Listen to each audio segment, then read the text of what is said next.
नमस्कार, खरी खरी में आपका स्वागत है। मैं हूं मृगेंद्र सिंह। आज हम एक बार फिर अपने दर्शकों का धन्यवाद देना चाहते हैं कि पब्लिक वाणी ने जो खबर चलाई वो सही हुई और दर्शकों की उम्मीदों पर एक बार फिर आपका प्रमुख समाचार पत्र और न्यूज़ चैनल खरा उतरा है। हम इसलिए कह रहे हैं कि आज दोपहर में हमने कहा था कि आयोगों की मतलब जो राजनीतिक नियुक्तियां हैं, चाहे राष्ट्रीय अनुसूचित जाति आयोग की हो, अनुसूचित जनजाति आयोग और आयोगों महिला आयोग की नियुक्तियां आज रात तक हो जाएंगी। तो मैं आपको बताना चाहता हूं कि नियुक्तियों के आदेश जारी हो चुके हैं 2 आयोगों के, और 2 आयोगों के और देर रात जारी हो जाएंगे।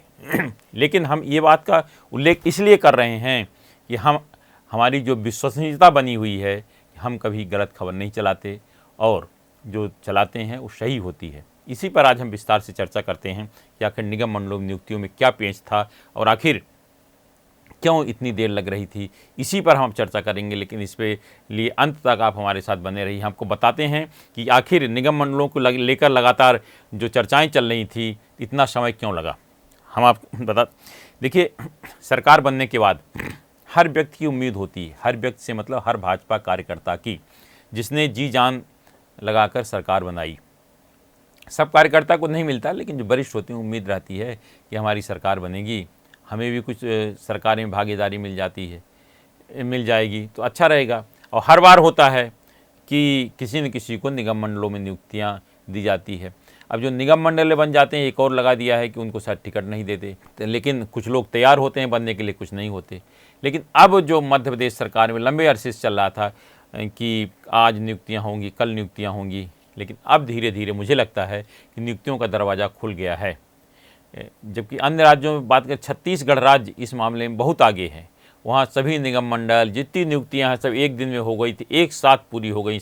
वहाँ कोई भी नियुक्ति बाकी ही नहीं है। अब मध्य प्रदेश में शुरुआत हुई है, दरवाज़ा खुल गया है। अब मुझे लगता है जैसे आज 4 हुई, फिर इसके बाद धीरे धीरे अभी आयोगों की हुई। आज आपको मैं बता देना चाहता हूं कि राज्य अनुसूचित जाति आयोग के अध्यक्ष पद पर कैलाश जाटव तथा सदस्य रामलाल मालवीय और बारीलाल अहिरवार, जबकि मध्य प्रदेश अनुसूचित जनजाति आयोग के अध्यक्ष पद पर रामलाल लवतेल और सदस्य भगत नेताम तथा मंगल सिंह ध्रुवे की गई है। इसके साथ ही महिला आयोग में रेखा यादव की भी नियुक्ति आदेश जारी होना है। इसके साथ ही बाल आयोग में भी नियुक्ति होना है, उसका भी नाम फाइनल हो गया है। बाल आयोग के लिए डॉक्टर निवेदिता शर्मा का नाम है। इसमें राज्य अनुसूचित जाति आयोग, अनुसूचित जनजाति आयोग के आदेश तो जारी हो गए हैं। रेखा यादव तथा डॉक्टर निवेदिता शर्मा के आदेश या तो आज देर रात या कल तक जारी होंगे। मतलब नियुक्तियों का दरवाज़ा खुल गया है। इसके पहले भी एक आध महीने पहले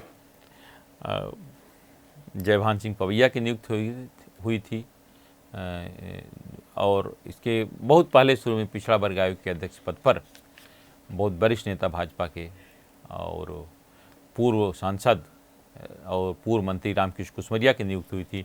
लेकिन अब नियुक्तियों का दरवाज़ा खुल गया है।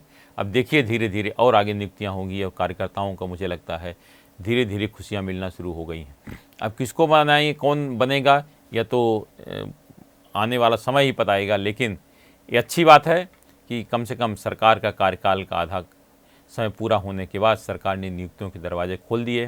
क्योंकि आप देखिए जो नियुक्तियां होती हैं, अगर उनको थोड़ा समय मिले काम करने का तो कार्यकर्ताओं को भी अच्छा लगता है। अब कुछ जो सोच कर आते हैं वो कर भी पाते हैं। और अगर नियुक्तियां अंत में होती है तो कुछ नहीं होता 6 महीने पहले। क्योंकि आप देखिए जो काम करने के लिए अगर समय देखा जाए तो पूरे 2 साल ही बचेंगे। क्योंकि मई जून अगर अभी लोग आएंगे, ज्वाइन करेंगे और फिर उसके बाद काज समझेंगे, तब से उन्हें 2 साल का समय मिले काम करने। क्योंकि अगर हम बात करें जून 28 के बाद, वैसे भी सरकार पूरी तरह से चुनाव मोड में आ जाती है। अधिकारी भी सुनना पूरी तरह से बंद कर देते हैं, पता नहीं किसकी सरकार है, कौन, क्यों ओपन करें ऐसा काम कि कोई उन पर आकर उंगली उठाए। इसलिए अगर आज नियुक्ति हो जाती है तो उसमें 2 साल का कम से कम करने का समय मिलेगा। अब आपको बताना चाहता हूँ इसमें इतना देरी क्यों हुई। असल में नेताओं में एका नहीं हो पा रही थी, क्योंकि केंद्रीय मंत्री ज्योतिरादित्य सिंधिया अपने कुछ समर्थकों को चाहते थे कि उनको जिम्मेदारी दी जाए निगम मंडलों में, जो कि चुनाव हार गए हैं। लेकिन पार्टी ने गाइडलाइन बना ली है कि जिसको इस बार विधानसभा का टिकट दिया गया था और चुनाव हार गए हैं, उनको अध्यक्ष नहीं बनाया जाएगा, उनको कोई जिम्मेदारी नहीं दी जाएगी। लेकिन केंद्रीय मंत्री ज्योतिरादित्य सिंधिया चाहते थे कि नियमों को शिथिल करके उनके खास समर्थक इमरती देवी, जो कांग्रेस से भारतीय जनता पार्टी में आई थी ज्योतिरादित्य सिंधिया के साथ, उनको कम से कम अध्यक्ष पद की जिम्मेदारी दे दी जाए। इसके पहले भी पिछला चुनाव हार गई थी, उपचुनाव जब हुआ था तब भी उन्हें अध्यक्ष बना दिया गया था। लेकिन जो वादा था पार्टी ने पूरा कर लिया, भाजपा ने।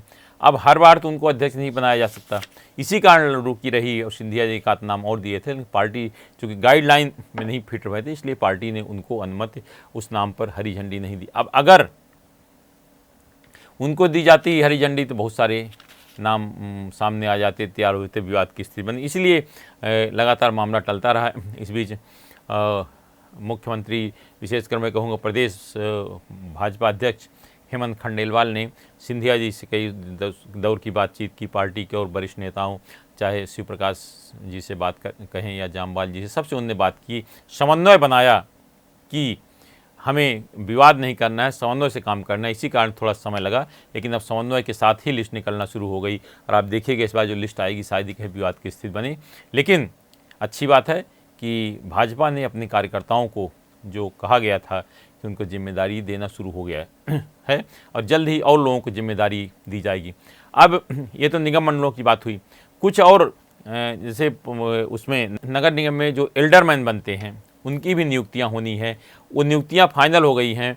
उनके रिकॉर्ड, क्योंकि एल्डरमैन के मामले में क्या होता है कि उनका आपराधिक रिकॉर्ड देखा जाता है। अगर किसी खिलाफ आपराधिक रिकॉर्ड रहता है तो उसको एल्डरमैन नहीं बनाता, इस कारण उसमें थोड़ी देरी हो गई है। लेकिन मुझे लगता है जैसे सबका रिकॉर्ड आ जाएगा पार्टी के पास कि किसी के खिलाफ प्रकरण नहीं है, कोई आपराधिक खास मामला नहीं, तो उनकी भी नियुक्तियाँ शुरू हो जाएंगी।